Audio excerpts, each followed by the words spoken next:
Benjamin Nsiah is an energy policy analyst, and he joins. Is he Alhaji? Should I call you Alhaji? Not yet. Mr. Ibrahim Musa, who is Executive Secretary, JAP2 Ghana, who is still here with us. So we started off on the issue of roads, and before even fuel, I would always question myself how we have run businesses in this country, especially one that relies largely on roads to a living, or if you like, to connect with end users. Ibrahim has told us largely about it. Now, where you sit has to do with fuel and or energy issues, which has to do with fuel. Now, the issue of fuel did not start from now. I'm too sure we started dealing with the problems, and it kept, exacerbating as the time went on. We are at a point where they are saying that their businesses are totally dead. There's no solution in sight. We are waiting on I don't know what. But what is that one thing that you would want to advise such people to do in this moment? Thank you very much. I think he's my senior. He's a big man. I see. I can see that. If he speaks, then it brings finality to most of the things I also say here. One is that most of our transporters of usage, in a sense that if you don't maximize on the usage efficiency or on the usage of it, at the end of the day, it is likely to create certain unprofitability or losses on your books, and that also affects your households, and then maybe if it's a firm, it affects the firm's operations. So one, they should maximize. I think also that we should begin to think of getting efficient engines as a country. We shouldn't allow importation of any sub-engine, that substandard engine into the country, because the more we have substandardized engines, it consumes a lot of fuels, and also consumes a lot of your pocket, in terms of you need a lot of resources to buy same fuel that you will have used lesser money to buy. I also think that transporters must also begin to buy products from less cheaper OMCs, in the sense that when we do that, we are compelling the others who sell theirs quite expensive, to also bring the prices of their products downwards, in the sense that I was just coming and I was looking at some of the boss from of the OMCs, and realized some are not selling petrol up to even 17 Ghana cedis per liter. Some are not selling diesel up to 21 Ghana cedis. Even some are not even selling up to 20 Ghana cedis per liter, because I saw some selling it 19 Ghana cedis, 86 pesos or so, and others are even selling it 18 Ghana cedis plus. So if the same industry, others can sell fuel at 18 Ghana cedis or maximum 19 Ghana cedis, others can also sell maximum 20 Ghana cedis. Within the same industry, others are selling their fuel diesel at 23 Ghana cedis, 50 pesos.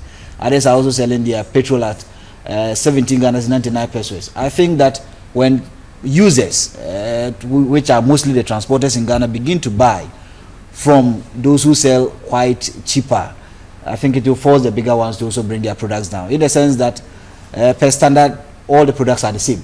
The MPA says that you cannot import a product into the country when the sulfur content is more than 50 ppm, that is 50 part per million. You cannot import a particular product into this country. So it means that in terms of sulfur content, almost all the products are the same. The other argument is that maybe the octane levels, and as for octane levels, others may have higher octane levels and others may also have low octane levels. Yes, it helps in the running of your engine, but in terms of emissions, products are the same, and we must all buy from those who sell cheaper. When we do that, right. And before I go to even Ibrahim on that, you I don't know whether you are part of it. There's been a lot of call for the deregulated system that we run, right? That's what we currently run, isn't it? I've spoken to other energy watchers who say, control it now. It's time to control it so that we do not have these disparities in prices. Where do you stand? Nsiah?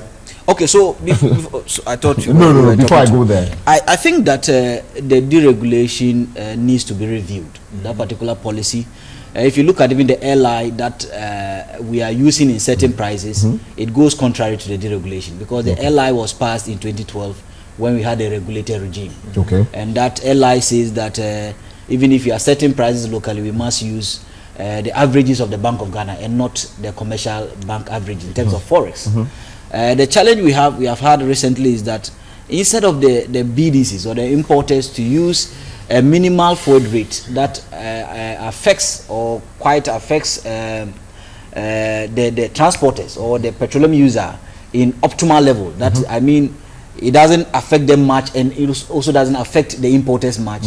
The importers are now looking to their advantage and pricing the product at a higher forward rate than which affects the petroleum user. For example, if you look at this current window we are in, if you take the price of the product on the international market, diesel is $1,222 per metric. Diesel has a conversion factor of 1,183.43. That is, if you are converting diesel from a metric ton to liters, because of variation in density, you use 1,183 to convert. But the problem is that if we had used a lesser forward rate of maybe 16 Ghana cedis or even 15 Ghana cedis to $1, the highest price of diesel in Ghana ought to have been 21 Ghana cedis or 21 Ghana cedis. That's the highest price of diesel in Ghana.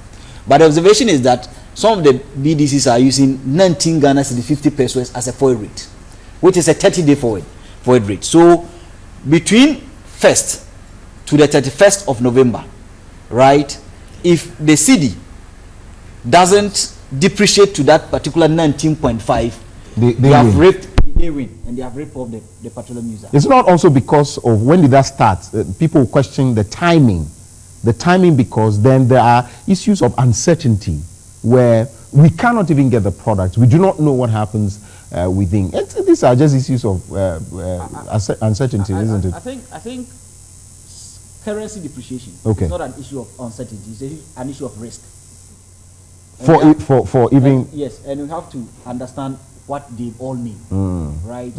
Normally, when you are risk adverse, is where you price your forward higher. But you must also bear in mind that you don't price it to take advantage of the user, and that is why I'm saying that in a proper deregulated regime, the MPA must not allow them to use a higher forex, in the sense that in those days during the regulated regime, at the end of the day, the government balances the under forexes of the whole year, and if there is something the government must pay to the BDCs, the government pays. If there's an amount that during the balancing of these under recoveries, the BDC must also pay government, they also do. For example, as I'm talking to you now, if from 1st to the last day of November, I think November is 30 days or 31 days or something, to the last day of November, if the dollar, as we know it, has been stabilized, right, the Cedi against the dollar, there's that particular stability. And for that matter, I think for the last 2 weeks or so, I've been seeing 14 Ghana cedis. So if you set 19 Ghana cedis, 50 pesos to $1, and then within the 30 days, the Cedi doesn't depreciate to that particular level, I have been ripped off.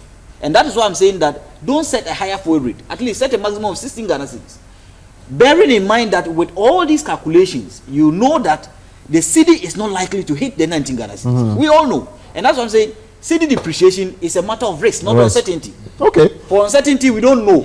But for the depreciation, we know that because of certain pronouncements, and because of the trend, that pronouncement by government, and because of the trend, and because of certain interventions currently we've put in place as a state, and as users of that particular dollar, we have all observed that the dollar is quite stable.